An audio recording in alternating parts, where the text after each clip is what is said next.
Hello students, आज हम discuss करने वाले हैं character of A happy life की, जिसको कंपोज किया है सर हेनरी वॉटन ने। तो थोड़ा सा देख लेते हैं about the author. Sir Henry Wotton, a famous scholar and critic of the 17th century, was born in 1568. Sir Henry Wotton एक प्रसिद्ध छात्र या विद्वान और 17वीं शताब्दी के एक महान आलोचक थे, जिनका जन्म 1568 ईस्वी में हुआ था। He was educated at Winchester and entered the Middle Temple to qualify for practicing at the bar. उनकी शिक्षा दीक्षा विंचेस्टर में हुई और उसके बाद वे मिडिल टेम्पल में जो है दाखिला लिया। उन्होंने मिडिल टेम्पल नामक एक स्कूल या कॉलेज था, वहाँ पे उन्होंने दाखिला लिया और वहाँ पे एक बार मतलब काउंसिल बार से लेना है, यहाँ पे मतलब वकालत से संबंधित। और वहाँ पे उन्होंने जो है बार के लिए, काउंसिल बार के लिए या वकालत के लिए जो है पढ़ाई जारी की। He was not only A poet but also a diplomat. वह केवल एक कवि नहीं बल्कि एक नौकरशाह भी थे। So he was made agent and secretary to the earl of Essex. अतः उन्हें जो है अर्ल ऑफ इसेक्स का एजेंट और सेक्रेटरी भी बनाया गया था। He was ambassador at the court of Venice. वे कोर्ट ऑफ वेनिस में एक राजदूत के रूप में भी थे। He was also employed on various other diplomatic missions from 1604 to 1624। और उन्होंने अन्य जो है नौकरशाही या अन्य डिप्लोमेटिक मिशन उद्देश्यों के लिए 1604 से 1624 ईस्वी तक के लिए विभिन्न पदों पर रखा गया था। John Donne and Jack Walton, famous writers of the time, उनके समय के जो अन्य लेखक थे उनमें से जॉन डन और जैक वॉल्टन थे। वर हिज नोटेबल फ्रेंड्स, ये दोनों उनके बहुत ही नोटेबल फ्रेंड्स थे, यानी घनिष्ठ मित्र थे। His famous writings are Character of a Happy Life। इनकी जो प्रसिद्ध रचनाएं हैं वो है character of A happy life. Character of A happy life यानी एक प्रसन्न जीवन, एक प्रसन्न चित्त व्यक्ति। On his mistress the queen of Bohemia and you meaner beauties of the night और you meaner beauties of the night। Students, आपको ध्यान रखना है कि अबाउट द पोएट में आजकल एक जो है ग्रामर ट्रेंड चल रहा है, कुछ भी पूछा जा सकता है। और जैसा कि पेपर में आता है कि ग्रामर के अलावा कुछ और भी अबाउट द ऑथर भी पूछ लिया जाता है। तो अगर आप अबाउट द ऑथर, जैसे अगर सर हेनरी वॉटन का आ गया और आपने इतना लिख दिया कि सर हेनरी वॉटन कौन थे, उनका जन्म कब हुआ था, ये क्या क्या किए और जो है इनकी प्रमुख रचनाएं क्या हैं, तो आप जो है ट्रांसलेशन से बच सकते हैं और इसमें अच्छा नंबर एग्रीगेट कर सकते हैं, पा सकते हैं। Now next about the poem. यहाँ पे हम देखते हैं according To Sir Henry Wotton, the life of a truly happy man is marked by true freedom of thought, righteousness, honesty, truth, simplicity, faith, carefreeness and self-contentment। Sir Henry Wotton के अनुसार एक सच्चे प्रसन्न व्यक्ति का जीवन पूरी तरह से जो है ट्रू फ्रीडम ऑफ थॉट, यानी पूरी तरह से वह सत्य के बारे में ही सोचता है, फ्री होकर सोचता है। राइटियसनेस और एकदम सटीक, सही और एकदम ठीक सोचता है। ऑनेस्टी, ईमानदारी उसके अंदर होती है। ट्रुथ, वह सत्यवादी होता है। सिंप्लिसिटी, सज्जनता होती है। फेथ, वह विश्वास करने योग्य या विश्वास पात्र होता है। केयर फ्रीनेस, वह किसी भी परवाह में नहीं होता, यानी वह किसी की परवाह नहीं करता और ना ही वो चाहता है कि कोई उसकी परवाह करे। एंड सेल्फ कंटेंटमेंट, और आत्म संयमी या आत्म जो है कंटेंटमेंट होता है, यानी अपनी बातों को ठीक ढंग से रखने वाला होता है। He is always free from jealousy, वह हमेशा ईर्ष्याओं से मुक्त होता है। Ill will and worldly anxieties, वह हमेशा ईर्ष्याओं और बुरे विचारों और सांसारिक दुखों से, सांसारिक कष्टों से मुक्त होता है। यहाँ पे वर्ल्डली एंग्जाइटीज़ या सांसारिक कष्टों से मतलब है कि जो रिलेटिव प्रॉब्लम्स होती हैं या फिजिकल प्रॉब्लम्स होती हैं, इन्हीं को वर्ल्डली एंग्जाइटीज़ कहते हैं। ही प्रेज टू गॉड डेली, वह प्रतिदिन ईश्वर की पूजा करता है। ही एनवीज नन, वह किसी से ईर्ष्या नहीं करता। He passes his time in the company of a good book और ए गुड फ्रेंड, वह अपना समय किसी अच्छे मित्र या अच्छी किताबों के साथ बिताता है। He is the Lord of himself and master of all he service, वह स्वयं का मालिक होता है और स्वयं का ईश्वर होता है, और वह स्वयं का मालिक भी होता है। जो वह करता है अपनी इच्छा अनुसार करता है। ही मे बी पुअर, वह गरीब हो सकता है, but morally he is always great, वह गरीब हो सकता है परंतु नैतिक मूल्यों के आधार पे वह महान व्यक्ति होता है। अब ये देखते हैं, how happy is he born और taught that serve not another's will, whose armor is his honest thought and simple truth his utmost skill. How happy is he born or taught? In these lines, the poet wants to know that a happy man is always happy because of his birth quality, or he has got its how to be happy.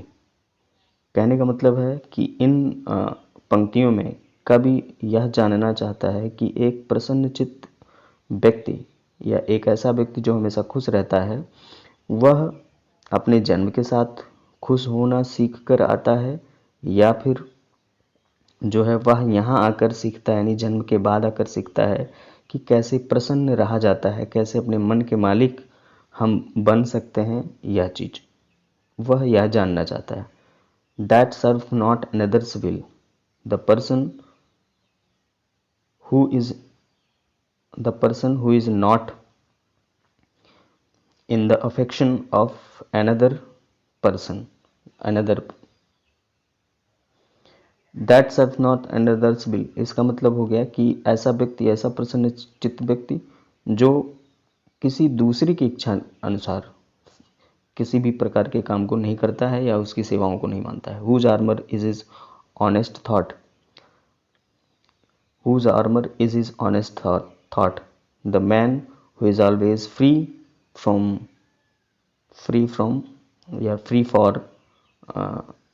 truth and righteousness thought, and he think freely and in a right way। यानी इसका मतलब है कि ऐसा प्रसन्नचित्त व्यक्ति जो हमेशा प्रसन्न मुद्रा में रहता है, हमेशा खुश रहता है, और वह स्वतंत्र पूर्वक किसी विचार को व्यक्त कर सकता है या स्वतंत्रता पूर्वक सोच सकता है। And simple truth his utmost skill,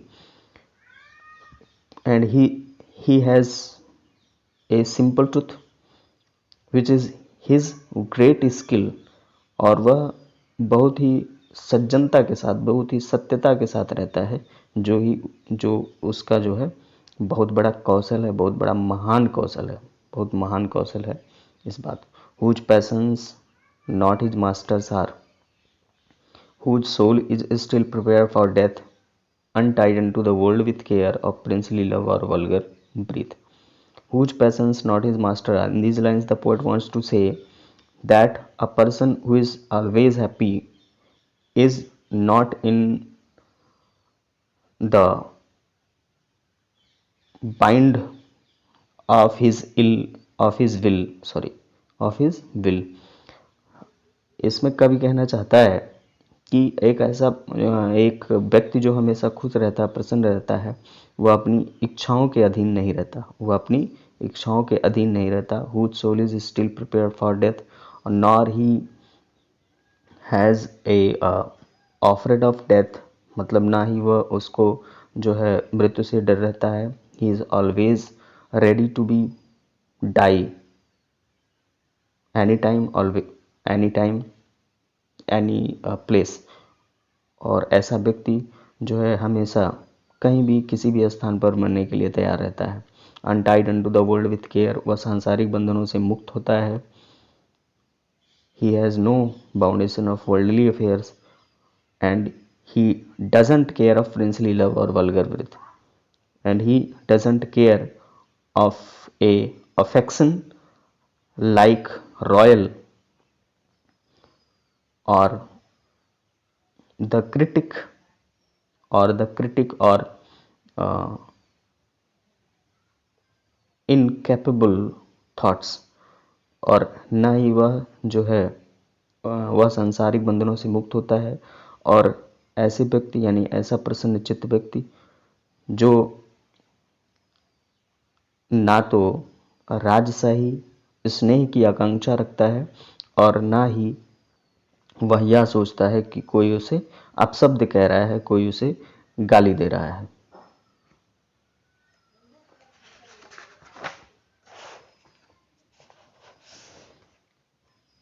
Who hath his life free from rumors freed? Who hath his life free from rumors freed?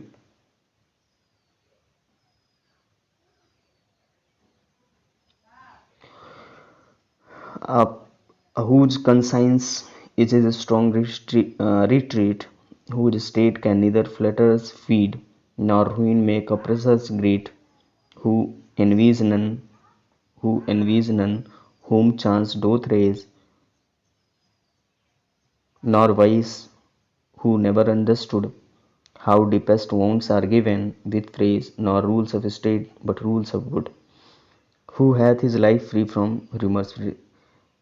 Here, the poet wants to tell that a happy life is always free from rumors और gossips मतलब अफवाह.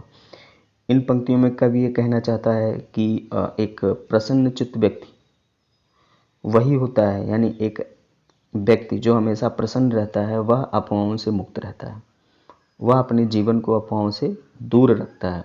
Whose conscience is strong retreat and he always used to his inner soul to be live in peace. और ऐसा व्यक्ति हमेशा शांत भाव से रहने के लिए यानी शांति में रहने के लिए अपनी अंतरात्मा के पास जाता है या अंतरात्मा जैसी शरण स्थली का प्रयोग करता है. Whose state can neither flatters feed nor ruin make oppressors great. The man is always happy. The man is always happy. His happiness can be never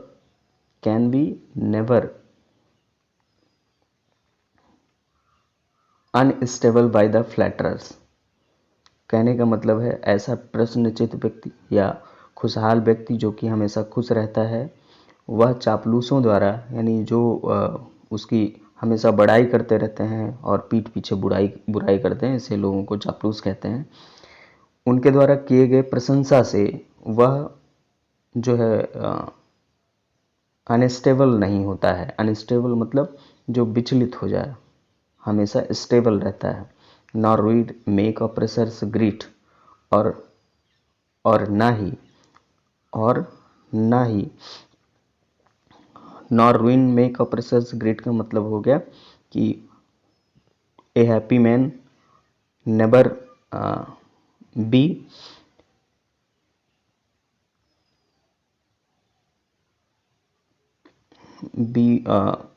in the tackle of a cruel person who try to keep down others।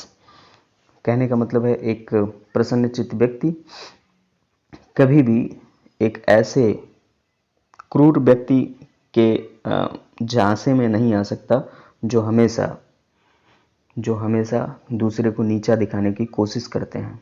Who envies none whom chance doth raise। ऐसा व्यक्ति जो किसी भी प्रकार के व्यक्ति से या कैसे भी दूसरे को नीचा दिखाकर अपने ऊपर उठने की इच्छा नहीं रखता है। यानी the happy person never feel ill will और grudge at others better fortunes. यानी एक प्रसन्नचित्त व्यक्ति जो है वह दूसरे को देखकर ईर्ष्या व्यक्त नहीं करता है। Nor vice who never understood, और ना ही and neither he conduct evil और इमोर्टैलिटी, और ना ही ऐसा व्यक्ति किसी ऐसे पाप कर्म को करता है जो उसे समझ में ना आए। हु नेवर अंडरस्टूड, जो उसे समझ में ना आए, या ऐसे भी कर सकते हैं जो उसने भूल से किया हो, ऐसे भी पाप कर्म वो नहीं करता है। How deepest wounds are given with praise, nor rules of state but rules of good। How deepest wounds are given with praise। The happy person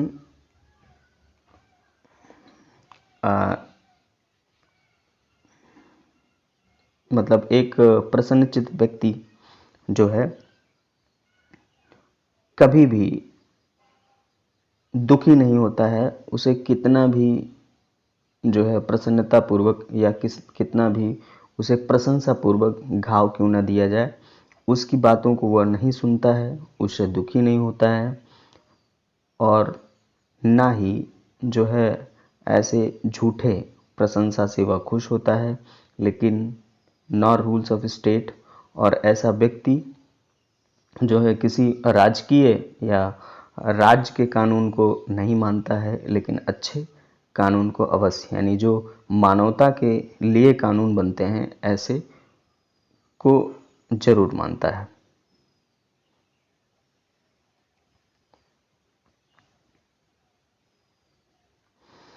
यहाँ पे आप देख सकते हैं जो है जहाँ से लिखा है हु एनवीज नन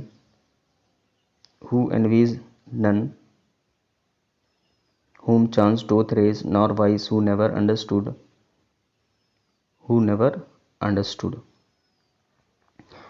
ये बहुत ही इम्पोर्टेंट है, और यदि एक्सप्लेनेशन करने के लिए आता है तो आप नोट में इसके एक्सप्लेनेशन में जब एक्सप्लेनेशन आप करेंगे तो इसको मार्क करके अगर लिखेंगे तो आपको अच्छा नंबर मिल सकता है।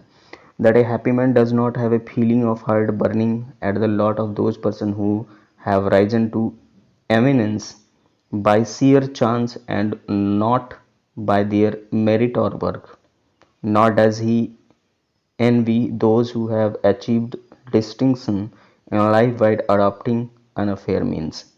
कहने का मतलब है एक प्रसन्न व्यक्ति कभी भी ऐसे व्यक्ति को देखकर नहीं जलता है जो एकाएक यानी अचानक जो है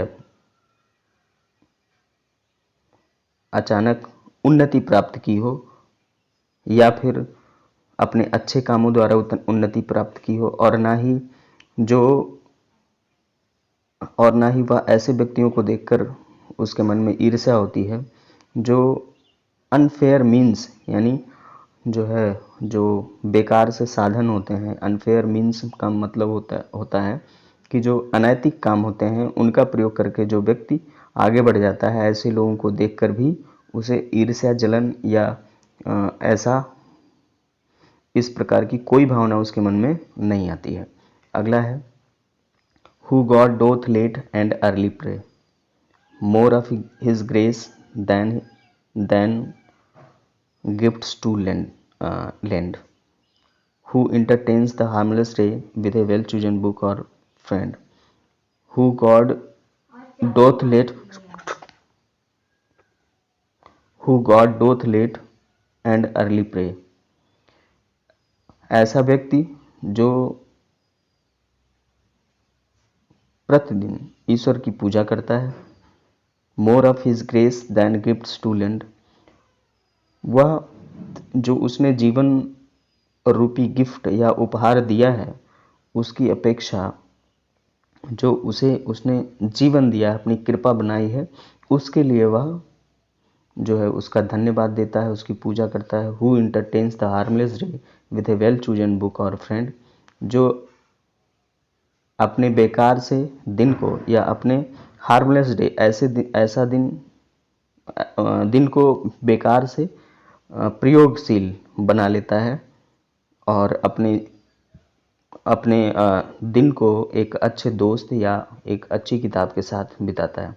this man is free from servile bands of hope rise और fear to fall, lord of himself though not of lands and having nothing he hath all. This man is free from servile bands, ऐसा व्यक्ति सांसारिक बंधनों से मुक्त होता है। Of hope to rise, ना ही उसे उठने की चाह होती है, और फियर टू फॉल, और ना ही उसे गिरने का डर होता है। लॉर्ड ऑफ हिमसेल्फ, वह अपना ईश्वर होता है, वह स्वयं का ईश्वर होता है, भगवान होता है, मालिक होता है। दो not of lands and having nothing he hath all, यद्यपि उसके पास प्रॉपर्टी या संपत्ति नहीं होती है लेकिन फिर भी उसके पास सब कुछ होता है, यानी वह मॉरलिटी के नाते ग्रेट होता है, यानी वह नैतिक मूल्यों के आधार पे महान व्यक्ति होता है। तो इसको सर हेनरी वॉटन ने लिखा है। और यहाँ पे and having nothing he hath all, इस लाइन में जैसे आप देख सकते हैं, Lord of himself though not of lands and having nothing he hath all, इसमें ऑक्सीमोरन है, फिगर्स ऑफ स्पीच का ऑक्सीमोरन फिगर ऑफ स्पीच है, इसमें विरोधाभास है कि and having nothing he hath all, Lord of himself though not of lands, यानी वह स्वयं का ईश्वर, स्वयं का मालिक होता है, यद्यपि उसके पास संपत्ति, लैंड्स यानी भूमि या परिसंपत्तियां नहीं होती हैं। And having nothing he hath all, कुछ ना होते हुए भी उसके पास सब कुछ होता है। यहाँ पे ऑक्सीमोरन है, विरोधाभास है, और आप इस चीज़ को नोट कर सकते हैं। फिर उसके बाद इसका एक्सप्लेनेशन हम जो है जल्द ही प्रोवाइड करेंगे। तो ये था इसका हिंदी में अर्थ। आई होप आपको समझ में आई होगी। ओके, धन्यवाद।